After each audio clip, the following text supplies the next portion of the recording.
আমি শুভ্রা সেন্স কিচেনে আপনাদের সকলকে স্বাগত। আমি এখন দেখাবো মুখরোচক মোচার চপ। চলুন দেখে নিই কিভাবে তৈরি করব এটা।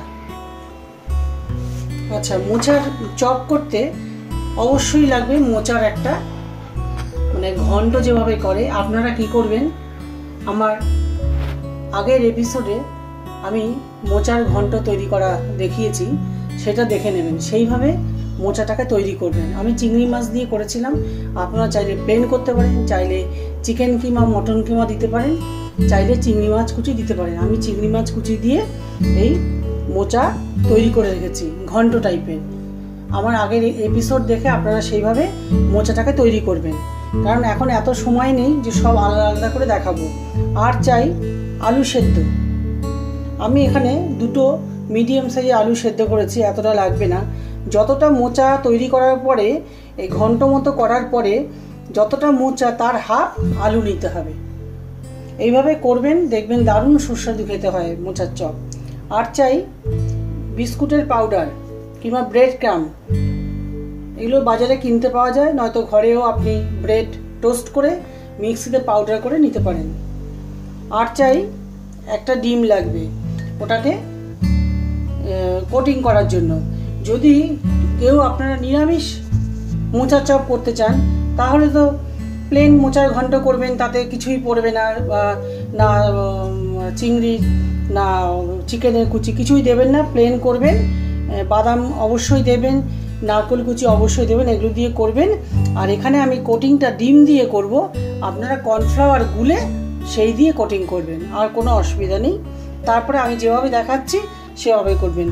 আর এখানে একটা তৈরি করে রেখেছি, সেটা হচ্ছে পেঁয়াজ কুচি লাল করে ভেজে সামান্য হাফ চামচ, চা চামচেরও কম আদা বাটা রসুন বাটা দিয়ে একটা কাই মতো করে রেখেছি, সেটা আমি এর সঙ্গে মেশাবো। দেখুন কি করে মেশাই। গ্যাস জ্বালিয়ে দিয়েছি। আমি প্রথমে কি করবো, এই যে একটা কাই মতো তৈরি করে সময় আসলে কম করার জন্য, যতটা সময় কম লাগানো যায়, পেঁয়াজটাকে লাল করে ভেজেছি, তারপর রসুন দিয়েছি, হাফ চা চামচের কম আদা বাটা দিয়েছি। আপনি যতটা চপ তৈরি করবেন, যতটা কাই সেই অনুসারে। আমি এই যে আলুটা সেদ্ধ করেছি, এর হাফ আলু সেদ্ধ নেব। তার জন্য একটা ছোট পেঁয়াজ কুচি লাল করে ভেজেছি, আর রসুন চা চামচ, হাফ চামচ রসুন বাটা, আদা বাটা, একটু লঙ্কার গুঁড়ো, একটু হলুদ। এই কাইটা আমি এখানে দিয়ে দিচ্ছি। একদম তেল এখানে আমি 1 চামচ তেলে করেছি, চা চামচে 1 চামচ তেল। যত তেল কম দেবেন এই কাইটা করতে, তত মোচার চপ সুস্বাদু হবে। তেল তেল হয়ে গেলে কিন্তু আপনি সেটাকে পাকিয়ে যে জিনিসটা করতে পারবেন না, চপটা বানাতে পারবেন না। এই দিলাম তো, এবার আমি গরম মশলা দিয়ে দিচ্ছি। এবার দেখুন, এই যে আলুটা আমি হাফ, এইভাবে আলুটাকে আগেই সেদ্ধ করে কিন্তু ঠান্ডা করে রাখবেন।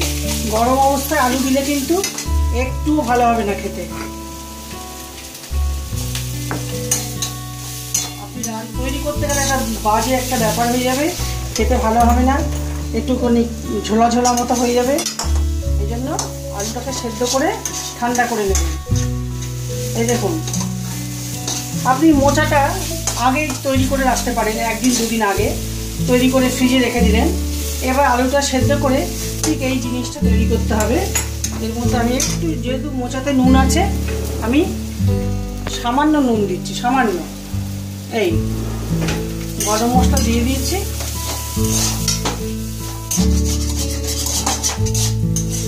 এবার এই যে এটা ভাজা ভাজা আলুটা কিন্তু ভাজা ভাজা করতে হবে।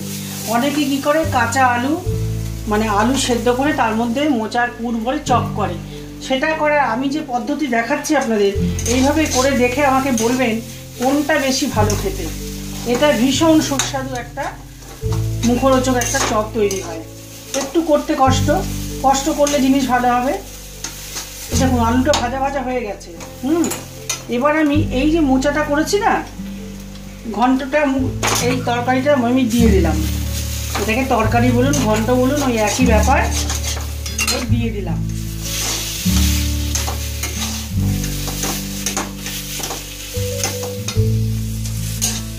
এটাকে এর সঙ্গে একটুখানি করে নিয়ে একটু কি করব, এটাকে ভালো করে পাক খাওয়ানোর জন্য একটু বিস্কুটের পাউডার একটু দিয়ে দিলাম, ব্রেড ক্রাম্ব যেটাকে বলে আমি দিয়ে দিলাম। এই হয়ে গেল। এবার আমি এটাকে ঠান্ডা করব। আমি এটাকে ঠান্ডা করে চপের আকৃতি বানিয়ে তার নেক্সট কিভাবে ভাজতে হবে আমি আপনাদের দেখাবো। মোচা আলুর কাইটা যে ভাজা ভাজা করলাম দেখলেন তো, ওটাকে ঠান্ডা হওয়ার পর আমি ফিরে এসেছি।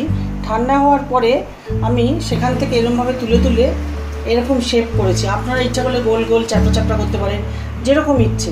আমি চপের এরকম আকৃতি দিয়েছি, দেখেছেন তো, এইভাবে শেপ তৈরি করে নিয়েছি।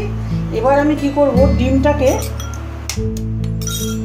একটা ডিমে 10টা এরকম 10টা চপ তৈরি হবে, আমি আন্দাজ দিয়ে দিলাম। আর যারা নিরামিষ করবেন তারা 3 টেবিল চামচ কর্নফ্লাওয়ার দেবেন, আর না 2 টেবিল চামচ কর্নফ্লাওয়ার 2 টেবিল চামচ ময়দা দিয়ে জল দিয়ে গুলে একটু খাবার সোডা দিয়ে এটা গুলে নেবেন। আর যারা ননভেজ খান তারা ডিম এভাবে ডিমের কোটিং করে মোচার চপ করবেন। আমি গ্যাস জ্বালিয়ে তেলটা দিয়ে রেখেছি যাতে তাড়াতাড়ি হয়। তেলটা গরম হতে হতে আমি এই জিনিসটা করে নেব। ডিমটাকে খুব ভালো করে ফেটাবেন। আর যদি মোচার রং দেখেছেন তো, দোকানে করে লাল রং হয়, ওটাকে একটু রং দিতে হয়, তাহলে কালার আসবে। যদি আপনারা না চান একটু হলুদ দিয়েও কালার করতে পারেন। আমি সামান্য রং মেশালাম, লালচে কালারটা খুব ভালো আসবে করে। আপনারা নাও দিতে পারেন, ইচ্ছে আপনাদের। এবার আমি এটাকে এই দেখুন, প্রথমেই কিন্তু এই স্টেপটা করতে হবে। মোচাটা চপটা নেবেন, নিয়ে আপনি যে কটা করবেন আগে এইভাবে কোটিং করে নেবেন ব্রেড ক্রাম্ব দিয়ে। আমি এখন আপনাদের 3টে করে দেখাচ্ছি। আপনারা এইভাবে সব মাখিয়ে এরকম পরপর রেখে দেবেন। প্রথমে এইটা অবশ্যই করবেন, তাহলে বাইন্ডিংটা খুব ভালো হবে।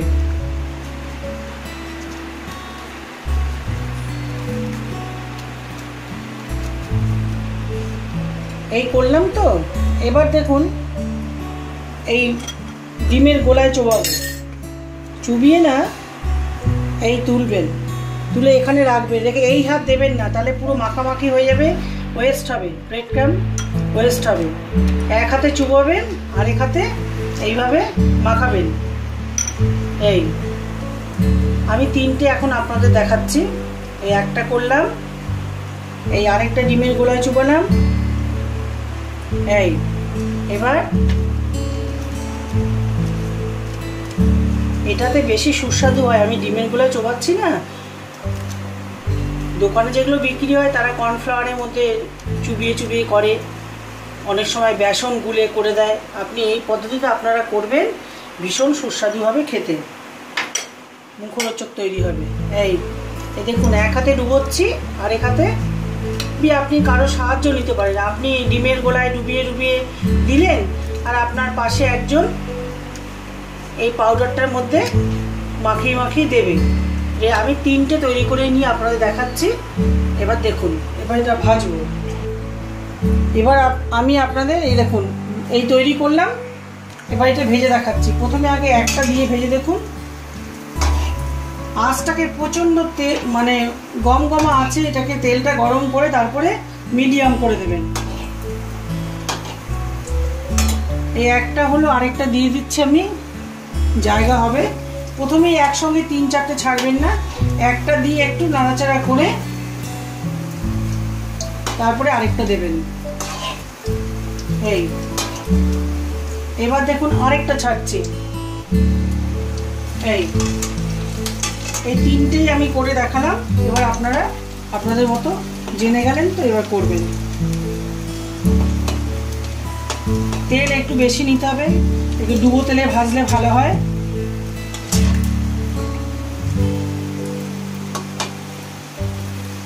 আপনারা যদি ওই ননস্টিকের প্যান ইউজ করেন তাহলে একসঙ্গে 8-10টা চপ ভাজা হয়ে যাবে।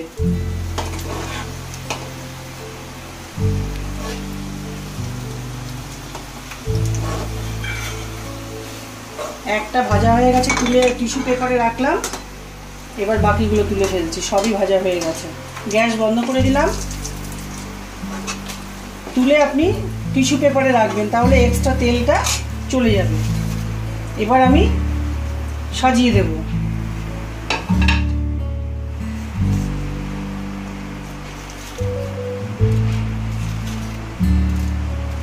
এইভাবে স্যালাড আর সস দিয়ে পরিবেশন করবেন।